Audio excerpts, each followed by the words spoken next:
ఈ రోజే డౌన్లోడ్ చేయండి. మీ ఫేవరెట్ షోస్ చూడండి. ఏ అవునే, నా చిట్టి తమ్ముని బయటికి పంపించావు. అరే శ్రీకర్, నీ కిట్టన్ నేను వచ్చాను రా, ధైర్యంగా బయటికి రారా.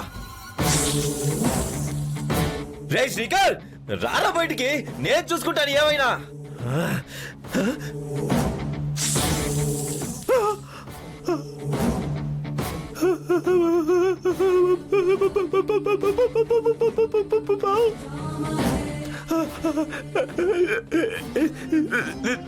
తప్పు, నేను లోపలికి వెళ్ళాలి.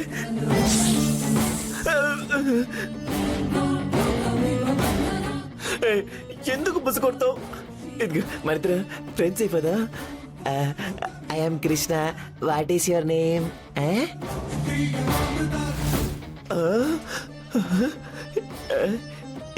ఏది ఎటు పోయింది?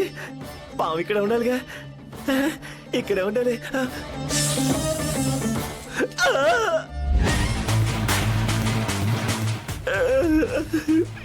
ఇదిగో నాకమ్మా, నువ్వు నన్ను ఏం అనకూడదు, నేను నిన్నేమన్ను. అక్కడ మనిద్దరం బెస్ట్ ఫ్రెండ్స్, ఏం అనకూడదు. మనిద్దరం ఫ్రెండ్స్ అని చెప్పాను కదా.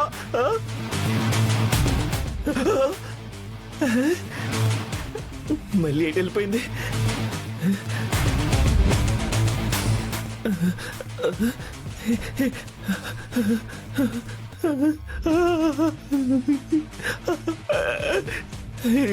నేను శివుని కాదు, కృష్ణుడిని.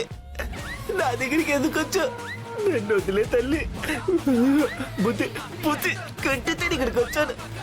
పని తీసుకున్నా, నాకు అనవసరం అనవసరం.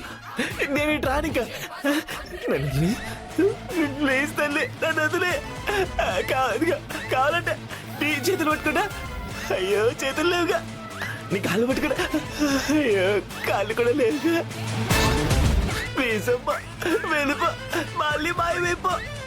అమ్మా వెళ్ళిపో.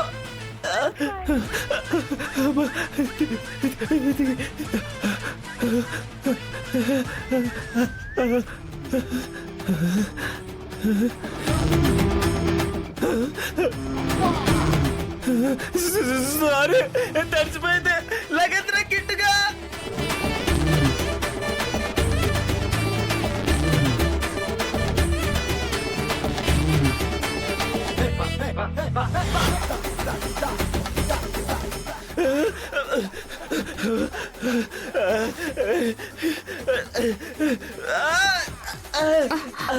అయ్యో కృష్ణ, అవును అక్కడ తంతే ఇక్కడికి వచ్చి పడ్డాడు పాపం.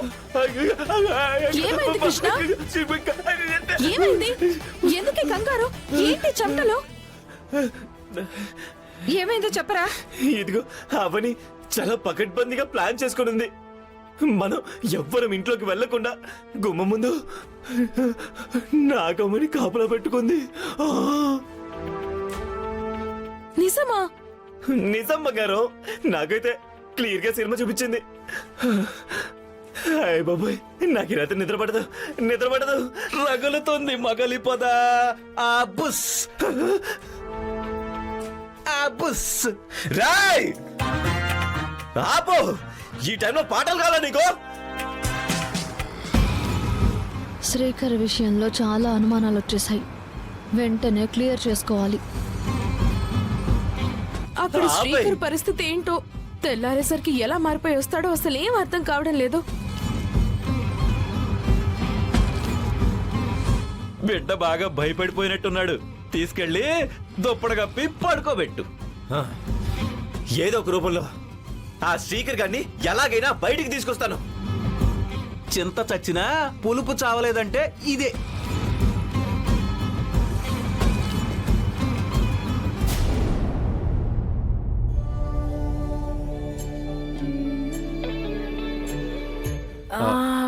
ఇంకేం మిస్ అయ్యాయి? అవని, ఇప్పటికైనా ఈ ఏర్పాట్లన్నీ ఎందుకో చెప్తావా? ఎందుకు అంత తొందరపడుతున్నావు? ఆగు. పోనీ నేను చెప్పనా? కనిపెట్టేశావా? అయితే చెప్పుకో చూద్దాం. నీ ప్లాన్ ఏంటో నాకు తెలిసింది. అదే, ఏం తెలిసిందో చెప్పు బావా. మాకు విగ్రహం కావాలి కాబట్టి, దాన్ని తీసుకుని వెళ్ళడం మా వల్ల కాదు కాబట్టి, మంచి అవకాశం దొరికిందని నన్ను ఈ విధంగా పిలిచావు. ఈ విధంగా నన్ను వశం చేసుకుందామని అనుకుంటున్నావు.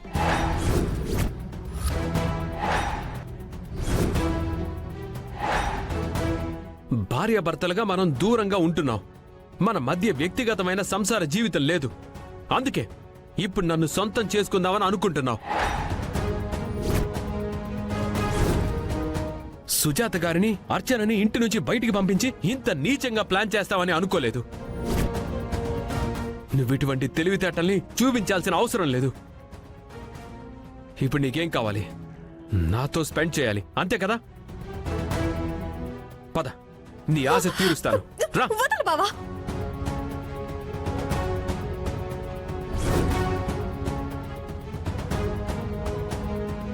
ఎందుకు మొహమాట పడతావు?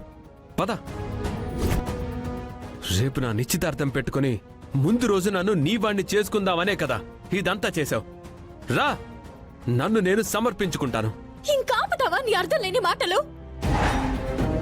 ఎలా కనపడుతున్నాను నీ కంటికి? బజారు మనిషిలా కనపడుతున్నానా? నాకు వచ్చిన కోపానికి నీ చెంప పగలగొట్టాలి. భర్తవి కదా అని ఆగిపోయాను.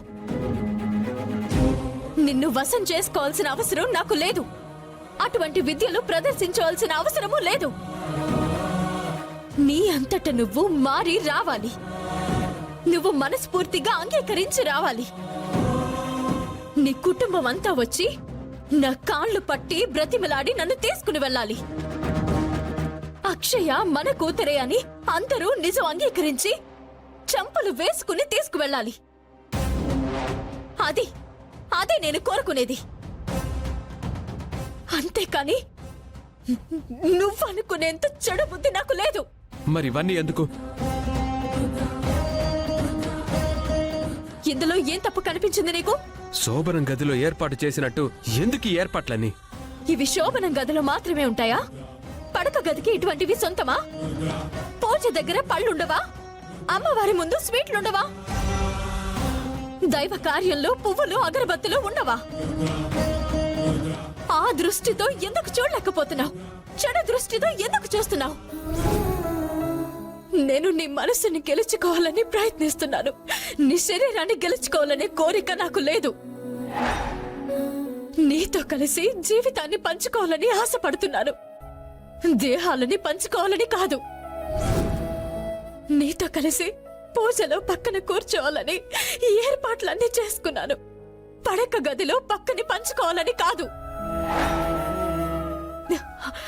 నువ్వు ఇదివరకట్లా మారాలన్నది నా తపన.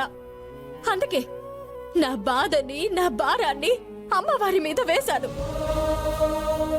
కాసేపట్లో అమ్మవారి ముందు ఇవన్నీ ఉంచి పూజని ప్రారంభించాలని అనుకున్నాను.